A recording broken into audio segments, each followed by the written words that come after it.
என்ன பண்ணுறாரு, ஸ்டைலாக வந்து டான்ஸ் ஆடிட்டே வந்து ராகவ் வந்து ஒரு அறை விடுறாரு. ராகவ் அப்படியே அசந்து போகிறாரு.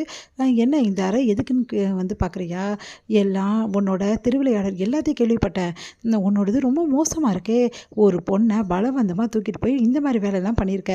அதுக்கு தான் யமுனாக்காக ஒரு அடி கொடுத்தேன் அப்படின்னு சொல்கிறாரு. அதை கேட்டுட்டு அப்படியே செமையா டென்ஷன். நீங்களாம் என்ன நினச்சிட்டு இருக்கீங்க? என் அப்பா பற்றி உங்களுக்கு தெரியாமல் விளையாடிட்டு இருக்கேன். எனக்கு எல்லாம் தெரியும்யா.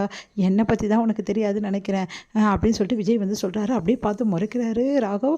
அடுத்து வந்து இரு உன் அப்பனுக்கு முதல்ல ஃபோன் பண்ணுவோம் அப்படின்னு சொல்லிட்டு ஃபோன் பண்ணுறாங்க. இந்த மாதிரி ராகவ் வந்து எங்ககிட்ட தான் இருக்கான். அவன் வேணும்னா எங்களோட அத்தையோட சொத்து எல்லாத்தையும் நீ கொடுக்கணும். அப்படி கொடுக்கலன்னா நடக்கிறது வேற அப்படின்னு சொல்லிட்டு சொல்கிறாரு. அதை கேட்டு வந்து அதிர்ச்சி அடைகிறாரு பசுபதி செம்ம டென்ஷன் ஆகிறாரு. உடனே வந்து என்னப்பா என்ன ஆச்சு அப்படின்னோடனே ராகவை பிடிச்சி வச்சுட்டு இந்த மாதிரி பண்ணுறானுங்க. எப்படி இவனுங்க இந்த மாதிரி ராகவ் வந்து பிடிச்சானுங்கன்னு தெரியலையே அப்படின்னு சொல்லிட்டு நேராக வந்து ஒரு நிமிஷம் இருமா அப்படின்னு சொல்லிட்டு நேராக வந்து போகிறாரு அவங்க தங்கச்சி வீட்டுக்கு.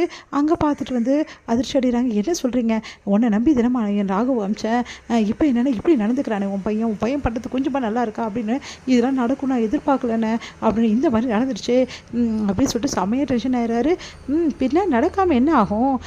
யார் விஜய் இப்படிப்பட்டவர்னு இப்போது புரியுதுல்ல. பின்ன உங்களுக்கெல்லாம் வேணும் தான். எங்கள் வீட்டு சொத்தை வந்து அபகரிச்சிக்கல, உங்களுக்கு எல்லாமே வேணும் அப்படின்னு சொல்லிட்டு செமையாக டென்ஷன் ஆகிறாங்க. மனசுக்குள்ளே யோசனை பண்ணிக்கிட்டு வந்து யமுனா அடுத்து வந்து இங்கே என்ன பண்ணுறாங்க, வேறு வழி இல்லாமல் வந்து இங்கே பார் மரியாதை என் பையனுக்கு எதுவும் நடக்கக்கூடாது. ஏதாவது நடந்தது அப்புறம் அவ்வளோதான். உன் பையனை நான் எதுவுமே செய்ய மாட்டேன். ஏன்னா நாங்கள் ஜெயிலில் போய் உட்கார முடியாதுல்ல. ஆனால் உன் பையனை எப்படி அனுப்பக்கூடாதோ அப்படி அனுப்புவோம் வீட்டுக்கு அப்படின்னு ஒன்று அதிர்ச்சி அடைகிறாரு. என் பையனை நீங்கள் என்ன பண்ண போகிறீங்க? என்ன பண்ண போகிறோன்னு நீ வந்து பார்க்க தானே போகிற. மரியாதையாக அந்த பத்திரத்தெல்லாம் ஒப்படைச்சிட்டு வீட்டை ஒப்படைச்சிட்டு அதுதான் உனக்கு நல்லது. அப்படின்னு ஒப்படைக்கலைன்னா ஒரு நிமிஷமும் உன் பையனை என்ன பண்ணுவோன்னு பாருன்னு சொல்லிட்டு அடிச்சு அனுப்புகிறாங்க. அதிர்ச்சி அடைகிறாரு பசுபதி. வேறு வழி இல்லாமல் என் பையன் வந்து எனக்கு ரொம்ப முக்கியம். என் பையனை தவிர இந்த சுத்தலாம் எனக்கு ஒரு பெரிய விஷயமே இல்லை அப்படின்னு சொல்லிட்டு எல்லாத்தையும் எடுத்துகிட்டு போகிறாரு. எடுத்துகிட்டு போயிட்டு நேராக சாரதா கிட்ட வந்து கொடுக்குறாரு. அதை பார்த்து சாரதா அதிர்ச்சி அடைகிறாங்க.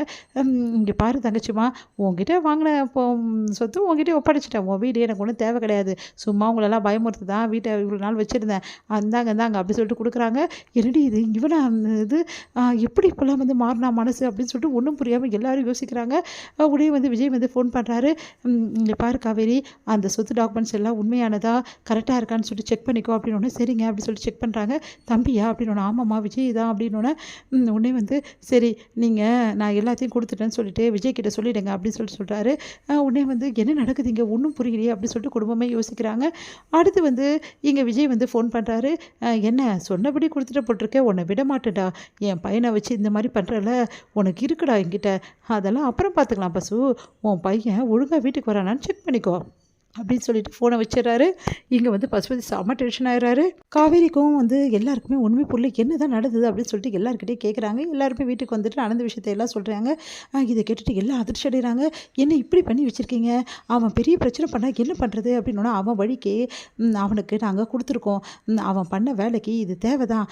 அவன் இப்படிலாம் என் அத்தையை துடிக்க வச்சான். அது எல்லாத்துக்குமே அவனுக்கு கரெக்டான பாடம் தான் கொடுத்துருக்கோம் அப்படின்னு சொல்லிட்டு சொல்கிறாங்க நம்ம வந்து குமரன். அதை கேட்டுட்டு வந்து எல்லாருமே இப்படி பண்ணிட்டீங்களே, பின்னாடி பிரச்சனை வந்து என்ன பண்ணுறது?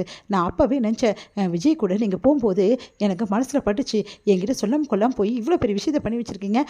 ஏற்கனவே கடை வந்து எப்படி பண்ண அவன் இப்போ மறுபடியும் இந்த பிரச்சனைக்காக என்னென்ன பண்ண போகிறானோ அப்படின்னு சொல்லிட்டு செம்மையாக டென்ஷன் ஆயிடுறாங்க வந்து கங்கா. விஜய் பார்த்து கங்கா வந்து திட்டுறாங்க.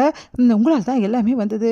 எதுக்காக தேவையில்லாமல் நீங்கள் வந்து பிரச்சனை தேடிக்கிறதுன்னு பார்த்தா ஏன் புருஷனுக்கு எதுக்கு பிரச்சனை தேடி வரீங்க அப்படின்றாங்க. அக்கா என்னக்கா பேசுகிற அப்படின்னு. நீ வாய மூடி.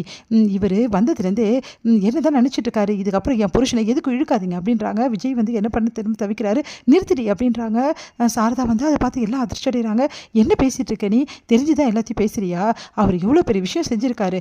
நம்ம வீட்டுக்காக யோசித்து நான் ஒவ்வொரு நாளும் கஷ்டப்படுறதை பார்த்து இந்த வேலையை செஞ்சுருக்காரு. ஆனால் நம்ம வீட்டு பத்திரம் வந்ததோ இல்லை நான் வந்து மனசு வந்து சந்தோஷப்பட்டதோ பற்றி நீ யோசிக்கல. வீடு நம்ம கைக்கு கிடைக்கிறத பற்றி கூட நீ யோசிக்கல. உன்னை பொறுத்த வரைக்கும் உன் புருஷன் எங்கே இருந்தாலும் பாதுகாப்பாக இருக்கணும். இந்த விஷயத்துலையும் உன் புருஷன் தலையிடக்கூடாது அப்படி தானே? அப்போ உன் புருஷனுக்கு கடமையே கிடையாது அந்த வீட்டை மீட்கிறதுக்கு அப்படின்னா. அம்மா அது வந்துமா அவர் ஏதாவது பிரச்சனை மாட்டிக்க போகிறாருன்னு சொல்லிட்டு. என்னடி பிரச்சனை மாட்டிக்க போகிறாரு? அப்போ விஜய் தம்பி பிரச்சனை மாட்டிக்கினா உனக்கு பரவாயில்லையா? எவ்வளோ வந்து பெரிய விஷயத்த 3 பேர் சேர்ந்து செஞ்சுருக்காங்க. அதுவும் விஜய் தம்பி எவ்வளோ வந்து யோசிச்சிருக்கோம் இந்த விஷயத்துக்காக. ஆனால் பட்டுன்னு அவர் அப்படி பேசுகிற என்ன நினச்சிட்டு இருக்க உன் மனசில்? நம்ம குடும்பத்துக்காக பார்த்து ஒன்று ஒன்றையும் பண்ணால் இப்படி பேசுவியா நீ அப்படின்றாங்க. அதிர்ச்சி அடைகிறாங்க கங்கா.